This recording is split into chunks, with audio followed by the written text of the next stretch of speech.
ಕೆಟ್ಟ ಮೇಲೆ ಬುದ್ಧಿ ಬಂತು ಅಂತಾರಲ್ಲ, ಹಾಗೆ ಪ್ರತಿಯೊಬ್ಬರಿಗೂ ಕೂಡ ಹಾಗೆ ಸರ್ಕಾರವು ಇದರಿಂದ ಏನು ಹೊರತಾಗಿಲ್ಲ. ಯಾಕೆ ಅಂತಂದರೆ, ಈ ಗೋಲ್ಡ್ ಸ್ಮಗ್ಲಿಂಗ್ ಪ್ರಕರಣ ಈಗ ಆಚೆ ಬಂದ ನಂತರ VVIPಗಳಿಗೂ ಕೂಡ ಪ್ರೋಟೋಕಾಲನ್ನು ಈಗ ಸದ್ಯಕ್ಕೆ ನಿಲ್ಲಿಸಿದ್ದಾರಂತೆ. ಸದ್ಯಕ್ಕೇನು ಪರ್ಮನೆಂಟಾಗಿ ನಿಲ್ಲಿಸಬೇಕು, ಅದೇ ಬೆಸ್ಟು. ಚಿನ್ನದ ಚೋರಿ ರನ್ಯಾ ಕೇಸ್ನ ಬಿಗ್ ಅಪ್ಡೇಟನ್ನು ನಿಮ್ಮ ಮುಂದೆ ಇಡ್ತಾ ಇದ್ದೀವಿ. ಮಗಳು ಮಾಡಿರುವಂಥ ಈ ಕೆಲಸದಿಂದಾಗಿ ತಂದೆ ತಲೆ ತಗ್ಗಿಸುವಂಥ ಕೆಲಸ ಅಂತ ಭಾಳಷ್ಟು ಜನ ಹೇಳ್ತಾ ಇದ್ರು.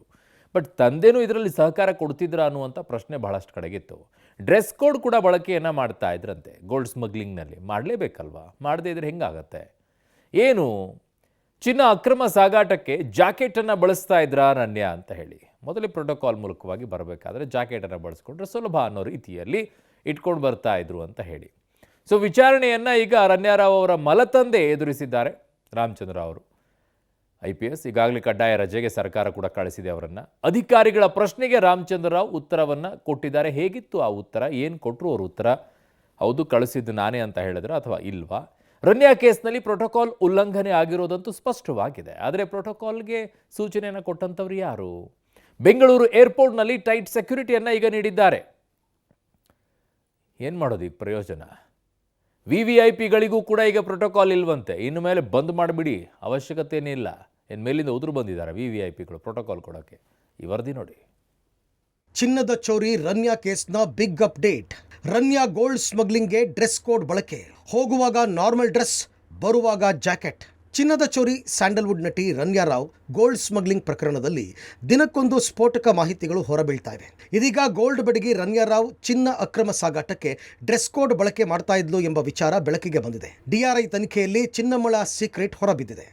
ಏರ್ಪೋರ್ಟ್ ಒಳಗೆ ಹೋಗುವಾಗ ಮಾಮೂಲಿಯಾಗಿ ಹೋಗ್ತಾ ಇದ್ದ ರನ್ಯಾ ವಿಮಾನ ನಿಲ್ದಾಣಕ್ಕೆ ವಾಪಸ್ಸಾಗುವಾಗ ಮೈ ಮೇಲೆ ಜಾಕೆಟ್ ಇರಲೇಬೇಕಿತ್ತಂತೆ. ಜೊತೆಗೆ ಇಂಪೋರ್ಟೆಡ್ ಜಾಕೆಟ್, ಬಣ್ಣ ಬಣ್ಣದ ಗಾಗಲ್ ಧರಿಸಿ ಭಯ ಇದ್ರು ಕಾನ್ಫಿಡೆನ್ಸ್ನಲ್ಲಿ ಗೋಲ್ಡ್ ಸ್ಮಗ್ಲಿಂಗ್ ಮಾಡ್ತಾ ಇದ್ಲಂತೆ ರನ್ಯಾ. ಗೋಲ್ಡ್ ಸ್ಮಗ್ಲಿಂಗ್ಗೆ ಡ್ರೆಸ್ ಕೋಡ್. ನಟಿ ರನ್ಯಾ ಗೋಲ್ಡ್ ಸ್ಮಗ್ಲಿಂಗ್ಗೆ ಡ್ರೆಸ್ ಕೋಡ್ ಪ್ಯಾಟರ್ನ್ ಫಿಕ್ಸ್ ಮಾಡ್ಕೊಂಡಿದ್ಲಂತೆ. ಏರ್ಪೋರ್ಟ್ ಒಳಗೆ ಹೋಗುವಾಗ ಮಾಮೂಲಿ ಡ್ರೆಸ್ ಧರಿಸಿರ್ತಾ ಇದ್ದ ರನ್ಯಾ ದುಬೈನಿಂದ ವಾಪಸ್ ಬರುವಾಗ ಅದೊಂದು ಜಾಕೆಟ್ ಇರಲೇಬೇಕಿತ್ತಂತೆ. ಜೊತೆಗೆ ಇಂಪೋರ್ಟೆಡ್ ಜಾಕೆಟ್, ಬಣ್ಣ ಬಣ್ಣದ ಗಾಗಲ್ ಧರಿಸಿ ರನ್ಯಾ ವಾಪಸ್ ಆಗ್ತಾ ಇದ್ಲಂತೆ. ಗೋಲ್ಡ್ ಅಂಟಿಸಿಕೊಂಡಾಗ ಗೊತ್ತಾಗಬಾರ್ದು ಅಂತ ಈ ಐಡಿಯಾ ಬಳಸ್ತಾ ಇದ್ಲು. ಟೂರಿಸ್ಟ್ ವೀಸಾ ಅಡಿ ದುಬೈಗೆ ಹೋಗ್ತಾ ಇದ್ದ ರನ್ಯಾ ರಾವ್ ಒಂದೇ ದಿನದಲ್ಲಿ ವಾಪಸ್ ಬರ್ತಾ ಇದ್ಲು. ದುಬೈಗೆ ಹೋಗಿ ಬರುವಾಗ ಒಂದೇ ರೀತಿಯ ಜಾಕೆಟ್ಗಳನ್ನು ರನ್ಯಾ ಧರಿಸ್ತಾ ಇದ್ಲು. ಇನ್ನೂ ಅಲ್ಲದೆ ಕಣ್ಣಿನಲ್ಲಿ ಭಯ, ನರ್ವಸ್ ಕಾಣಿಸಬಾರ್ದು ಎಂದು ಗಾಗಲ್ ಧರಿಸ್ತಾ ಇದ್ಲಂತೆ. ಬೆಂಗಳೂರಿಗೆ ನೈಟ್ ರೀಚ್ ಆಗೋ ಥರ ವಿಮಾನಗಳನ್ನೇ ರನ್ಯಾ ರಾವ್ ಬುಕ್ ಮಾಡ್ತಾ ಇದ್ಲು. ವಿಮಾನ ನಿಲ್ದಾಣಕ್ಕೆ ಬರ್ತಾ ಇದ್ದಂತೆಯೇ ಪ್ರೋಟೋಕಾಲ್ ಕೇಳಿಕೊಂಡು ಹೊರಬರ್ತಿದ್ಲು ಅಂತ DRI ತನಿಖೆಯಲ್ಲಿ ಬಯಲಾಗಿದೆ. ಗೋಲ್ಡ್ ಸ್ಮಗ್ಲಿಂಗ್ ಕೇಸಲ್ಲಿ ಬಂಧನವಾಗಿರುವಂಥ ನಟಿ ರನ್ಯಾ ಅವರು ಗೋಲ್ಡ್ ಸ್ಮಗ್ಲಿಂಗ್ ಮಾಡುವಂಥ ಸಂದರ್ಭದಲ್ಲಿ ಒಂದು ಪರ್ಟಿಕ್ಯುಲರ್ ಡ್ರೆಸ್ ಕೋಡನ್ನು ಬಳಕೆ ಮಾಡ್ತಿದ್ರು ಅನ್ನುವಂಥದ್ದು ಗೊತ್ತಾಗಿರುವಂಥದ್ದು. ಬೆಂಗಳೂರಿಂದ ದುಬೈಗೆ ಹೋಗುವಂಥ ಸಂದರ್ಭದಲ್ಲಿ ಮಾಮೂಲಿ ಡ್ರೆಸ್ನಲ್ಲಿ ಹೋಗ್ತಿದ್ದಂತಹ ರನ್ಯಾ ರಾವ್ ಅವರು ದುಬೈಯಿಂದ ಬರುವಂಥ ಸಂದರ್ಭದಲ್ಲಿ ಒಂದು ಇಂಪೋರ್ಟೆಡ್ ಜಾಕೆಟ್ ಜೊತೆಗೆ ಬಣ್ಣ ಬಣ್ಣದ ಗಾಗಲ್ಸ್ಗಳನ್ನು ಹಾಕ್ಕೊಂಡು ಹೊರಗಡೆ ಬರ್ತಿದ್ರು ಅನ್ನುವಂಥ ಮಾಹಿತಿಗಳು ಇರುವಂಥದ್ದು. ಕಾರಣ ಏನಕ್ಕೆ ಅನ್ನೋದನ್ನು ಗಮನಿಸಿದರೆ, ಆ ಚಿನ್ನ ಸಾಗಾಟ ಮಾಡುವಂಥ ಸಂದರ್ಭದಲ್ಲಿ ಗೊತ್ತಾಗಬಾರ್ದು ಅನ್ನುವಂಥದ್ದು ಜಾಕೆಟ್ ಧರಿಸ್ತಿದ್ರೆ ತನ್ನ ಕಣ್ಣಲ್ಲಿ ಭಯ ಕಾಣಬಾರ್ದು ಅನ್ನುವಂಥ ನಿಟ್ಟಿನಲ್ಲಿ ಬಣ್ಣ ಬಣ್ಣದ ಗಾಗಲ್ಸ್ಗಳನ್ನು ಧರಿಸ್ಕೊಳ್ತಾ ಇದ್ರು ಅನ್ನುವಂಥದ್ದು DRI ಅಧಿಕಾರಿಗಳ ತನಿಖೆ ವೇಳೆ ಬಯಲಾಗಿರುವಂಥದ್ದು. ರನ್ಯಾ ಟ್ರಾವೆಲ್ ಹಿಸ್ಟ್ರಿ ಜಾಲಾಡಿದ ತನಿಖಾಧಿಕಾರಿಗಳು. 2 ವರ್ಷದಿಂದ ಚಿನ್ನ ಸ್ಮಗ್ಲಿಂಗ್ ಮಾಡಿರುವ ಶಂಕೆ. ನಟಿ ರನ್ಯಾ ರಾವ್ ಗೋಲ್ಡ್ ಸ್ಮಗ್ಲಿಂಗ್ ಪ್ರಕರಣದಲ್ಲಿ ಆರೋಪಿ ಟ್ರಾವೆಲ್ ಹಿಸ್ಟ್ರಿ ಹಿಡಿದುಕೊಂಡು ತನಿಖಾಧಿಕಾರಿಗಳು ಜನ್ಮ ಜಾಲಾಡಿದ್ದಾರೆ. ರನ್ಯಾ ಭಾರತದ ಯಾವ ಏರ್ಪೋರ್ಟ್ನಿಂದ ದುಬೈಗೆ ಹೋಗಿದ್ಲು, ಎಷ್ಟು ಬಾರಿ ಹೋಗಿದ್ಲು ಎಂಬುದನ್ನು ತನಿಖೆ ಮಾಡಿದ್ದಾರೆ. ಈ ವೇಳೆ 2020ರಿಂದ ರನ್ಯಾ ರಾವ್ ಬರೋಬ್ಬರಿ 90 ಬಾರಿ ವಿದೇಶ ಪ್ರವಾಸ ಮಾಡಿರೋದು ಬೆಳಕಿಗೆ ಬಂದಿದೆ. 5 ವರ್ಷ 90 ವಿದೇಶ ಪ್ರವಾಸ. 2020ರಿಂದ ಈವರೆಗೆ 90 ಬಾರಿ ರನ್ಯಾ ವಿದೇಶ ಪ್ರವಾಸ. ಬೆಂಗಳೂರು ಅಂತಾರಾಷ್ಟ್ರೀಯ ಏರ್ಪೋರ್ಟ್ನಿಂದ 60 ಬಾರಿ ಪ್ರಯಾಣ, ಮುಂಬೈ ಏರ್ಪೋರ್ಟ್ನಿಂದ 25 ಬಾರಿ ಪ್ರಯಾಣ, ಚೆನ್ನೈ ಹೈದರಾಬಾದ್ನಿಂದ ತಲಾ 2 ಬಾರಿ ಪ್ರಯಾಣ, ಕೋಲ್ಕತಾದಿಂದ 1 ಬಾರಿ ಪ್ರಯಾಣ. 2023 ಜುಲೈ 28ರಿಂದ ಸ್ಮಗ್ಲಿಂಗ್ ನಡೆಸಿರುವ ಶಂಕೆ. 51 ಬಾರಿ ದುಬೈಗೆ ತೆರಳಿ 24 ಗಂಟೆಯಲ್ಲಿ ವಾಪಸ್ ಆಗ್ತಾ ಇದ್ದ ರನ್ಯಾ ಟ್ರಾವೆಲ್ ಹಿಸ್ಟ್ರಿಯನ್ನು ತನಿಖಾಧಿಕಾರಿಗಳು ಜಾಲಾಡಿದ್ದಾರೆ.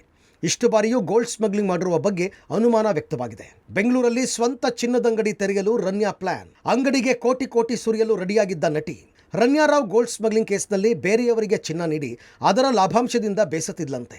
ಅಷ್ಟು ಕಷ್ಟಪಟ್ಟು ವಿದೇಶದಿಂದ ಬೆಂಗಳೂರಿಗೆ ಚಿನ್ನವನ್ನು ಹೊತ್ತು ತರ್ತೀನಿ, ಆದರೆ ಅದರಲ್ಲಿ ನನಗೆ ಸಿಗ್ತಾ ಇರೋದು ಪುಡಿಗಾಸು ಮಾತ್ರ. ನಾನು ನನ್ನ ಜೀವ ಮತ್ತು ಜೀವನವನ್ನು ಪಣಕ್ಕಿಟ್ಟು ಚಿನ್ನ ತಂದರೆ ಲಕ್ಷ ಲೆಕ್ಕದಲ್ಲಿ ಲಾಭ ಪಡೆಯೋದರ ಬದಲಾಗಿ ತಾನಾಗಿಯೇ ಚಿನ್ನಾಭರಣದ ಅಂಗಡಿ ತೆಗೆದರೆ ಹೇಗಿರುತ್ತೆ ಅಂತ ಅಂದುಕೊಂಡಿದ್ದ ರನ್ಯಾ ರಾವ್ ಸ್ವಂತ ಜ್ಯುವೆಲರಿ ಶಾಪ್ ತೆರೆಯಲು ಚಿಂತನೆ ನಡೆಸಿದ್ಲಂತೆ. ಅದರಲ್ಲೂ ಬೆಂಗಳೂರಿನಲ್ಲೊಂದು ದೊಡ್ಡದಾದ ಗ್ರ್ಯಾಂಡ್ ಜ್ಯುವೆಲರ್ಸ್ ತೆರೆಯೋದಕ್ಕೆ ತಯಾರಿ ನಡೆದಿತ್ತಂತೆ. ಕೋಟಿ ಕೋಟಿ ಸುರಿದು ಚಿನ್ನಾಭರಣ ಅಂಗಡಿ ತೆರೆಯಲು ಸಿದ್ಧತೆ ನಡೆದಿತ್ತು ಅನ್ನೋದು DRI ತನಿಖೆಯಿಂದ ಬಯಲಾಗಿದೆ. ಗೋಲ್ಡ್ ಸ್ಮಗ್ಲಿಂಗ್ ಕೇಸಲ್ಲಿ ಬಂಧನವಾಗಿರುವಂತಹ ನಟಿ ರನ್ಯಾ ರಾವ್ ತಾನು ವಿದೇಶದಿಂದ ತಂದಂತಹ ಚಿನ್ನಾಭರಣವನ್ನು ಬೇರೆಯವರಿಗೆ ಕೊಟ್ಟು ಅದರಿಂದ ಬರ್ತಿದ್ದಂಥ ಲಾಭಾಂಶದ ಬಗ್ಗೆ ಸಾಕಷ್ಟು ಬೇಸರವನ್ನು ವ್ಯಕ್ತಪಡಿಸಿದ್ರು. ಅದರಿಂದ ಬರುವಂಥ ಲಾಭಾಂಶ ನನಗೆ ಪುಡಿಗಾಸಾಗಿದೆ, ಹಾಗಾಗಿ ತಾನು ಕಷ್ಟಪಟ್ಟು ತಂದಂತಹ ಚಿನ್ನವನ್ನು ತಾನೇ ದೊಡ್ಡ ಮಟ್ಟದ ಒಂದು ಚಿನ್ನದ ಮಳಿಗೆಯನ್ನು ಸ್ಥಾಪಿಸೋದ್ರ ಮೂಲಕ ದೊಡ್ಡ ಮಟ್ಟದಲ್ಲಿ ಲಾಭ ಗಳಿಸಬೇಕು ಅನ್ನುವಂಥ ಪ್ಲಾನನ್ನು ಮಾಡಿಕೊಂಡಿದ್ರು ಅನ್ನುವಂಥದ್ದು DRI ತನಿಖಾಧಿಕಾರಿಗಳ ತನಿಖೆ ವೇಳೆ ಬಯಲಾಗಿರುವಂಥದ್ದು. ರನ್ಯಾ ಕೇಸ್ ವಿಚಾರಣೆ ಎದುರಿಸಿದ ಮಲತಂದೆ, ತನಿಖಾಧಿಕಾರಿಗಳಿಂದ ರಾಮಚಂದ್ರ ರಾವ್ಗೆ ಗ್ರಿಲ್. ಗೋಲ್ಡ್ ಸ್ಮಗ್ಲಿಂಗ್ ಕೇಸ್ನಲ್ಲಿ ಮಗಳು ರನ್ಯಾ ರಾವ್ಗೆ ಪ್ರೋಟೋಕಾಲ್ ವಾಹನ ಕೊಟ್ಟ ಆರೋಪ ಪ್ರಕರಣದಲ್ಲಿ DG ರಾಮಚಂದ್ರ ರಾವ್ ವಿಚಾರಣೆಯನ್ನು ಎದುರಿಸಿದರು. IAS ಅಧಿಕಾರಿ ಗೌರವ್ ಗುಪ್ತಾ ತಂಡ ಸತತ 3 ಗಂಟೆಗಳ ಕಾಲ ವಿಚಾರಣೆ ನಡೆಸಿದರು. ಪ್ರೋಟೋಕಾಲ್ ಉಲ್ಲಂಘನೆ ಸಂಬಂಧ ತನಿಖಾಧಿಕಾರಿಗಳ ಎಲ್ಲ ಪ್ರಶ್ನೆಗೆ ರಾಮಚಂದ್ರ ರಾವ್ ನನಗೆ ಗೊತ್ತಿಲ್ಲ, ನಾನು ಸೂಚಿಸಿಲ್ಲ ಎಂಬ ಒಂದೇ ಉತ್ತರವನ್ನು ನೀಡಿದ್ದಾರೆ. ಯಾವುದೇ ಪ್ರಶ್ನೆಗೆ ರಾಮಚಂದ್ರ ರಾವ್ ಸಮಂಜಸ ಉತ್ತರ ನೀಡಿಲ್ಲ. ಹೀಗಾಗಿ ಮತ್ತೊಮ್ಮೆ ದಾಖಲೆಯನ್ನು ಇಟ್ಟು ವಿಚಾರಣೆ ಮಾಡೋದಕ್ಕೆ ಗೌರವ್ ಗುಪ್ತಾ ನೇತೃತ್ವದ ತಂಡ ಮುಂದಾಗಿದೆ. ರನ್ಯಾ ರಾವ್ಗೆ ಪ್ರೋಟೋಕಾಲ್ ನೀಡಲು ನೀವು ಸೂಚಿಸಿದ್ರಾ? ಯಾರಿಗೂ ನಾನು ಸೂಚಿಸಿಲ್ಲ. ಬೆಂಗಳೂರು ಅಂತಾರಾಷ್ಟ್ರೀಯ ವಿಮಾನ ನಿಲ್ದಾಣಕ್ಕೆ ನೀವು ಸರ್ಕಾರಿ ವಾಹನ ಕಳಿಸ್ಕೊಟ್ರ? ನಾನು ಯಾವುದೇ ಸರ್ಕಾರಿ ವಾಹನವನ್ನ ರನ್ಯಾರಾವ್ ಕರೆತರಲು ಕಳುಹಿಸಿಲ್ಲ. ಯಾರಿಗಾದರೂ ಕರೆ ಮಾಡಿ ಪ್ರೋಟೋಕಾಲ್ ನೀಡಲು ಸೂಚನೆ ನೀಡಿದ್ರ? ನಾನು ಯಾರಿಗೂ ಪ್ರೋಟೋಕಾಲ್ ಸೂಚನೆಗೆ ಸೂಚಿಸಿಲ್ಲ. ರನ್ಯಾ ಕರೆತರಲು ನೀವು ಏರ್ಪೋರ್ಟ್ಗೆ ಹೋಗಿದ್ರಾ? ಇಲ್ಲ, ಇತ್ತೀಚಿನ ದಿನಗಳಲ್ಲಿ ನನ್ನ ರನ್ಯಾಳ ಕಾಂಟ್ಯಾಕ್ಟ್ ಅಷ್ಟಾಗಿಲ್ಲ. ವಿಧಾನಸಭೆಯಲ್ಲಿ ಮತ್ತೆ ಗೋಲ್ಡ್ ಸದ್ದು, ಸಚಿವರ ಜೊತೆ ನಂಟು ಬಗ್ಗೆ ಪ್ರಸ್ತಾಪ. ರನ್ಯಾ ಕೇಸ್ನಲ್ಲಿ ಮಂತ್ರಿಗಳು ಭಾಗಿ ಆರೋಪ ಕೇಳಿ ಬರ್ತಾ ಇದ್ದು, ಈ ಬಗ್ಗೆ ವಿಧಾನಸಭೆಯಲ್ಲಿ ವಿಪಕ್ಷ ನಾಯಕ ಆರ್ ಅಶೋಕ್ ವಿಚಾರ ಪ್ರಸ್ತಾಪಿಸಿದರು. ಪ್ರಕರಣದಲ್ಲಿ ಯಾವ ಸಚಿವರು ಭಾಗಿಯಾಗಿದ್ದಾರೆ ಅಂತ ಸರ್ಕಾರ ಸ್ಪಷ್ಟೀಕರಣ ಕೊಡ್ತಾ ಇಲ್ಲ, ಸರ್ಕಾರ ಚಕಾರ ಎತ್ತುತ್ತಾ ಇಲ್ಲ, ಯಾರೂ ಇದ್ರ ಬಗ್ಗೆ ಮಾತನಾಡ್ತಾನೆ ಇಲ್ಲ, ಸರ್ಕಾರ ಕ್ರಮ ತಗೋಬೇಕು ಅಂತ ಸರ್ಕಾರದ ವಿರುದ್ಧ ಕಿಡಿಕಾರಿದ್ದಾರೆ. ಚಿನ್ನ ಕಳ್ಳ ಸಾಗಾಣಿಕೆದು ಕೂಡ ಮಂತ್ರಿಗಳ ಮೇಲೆ ಬರ್ತಾ ಇದೆ.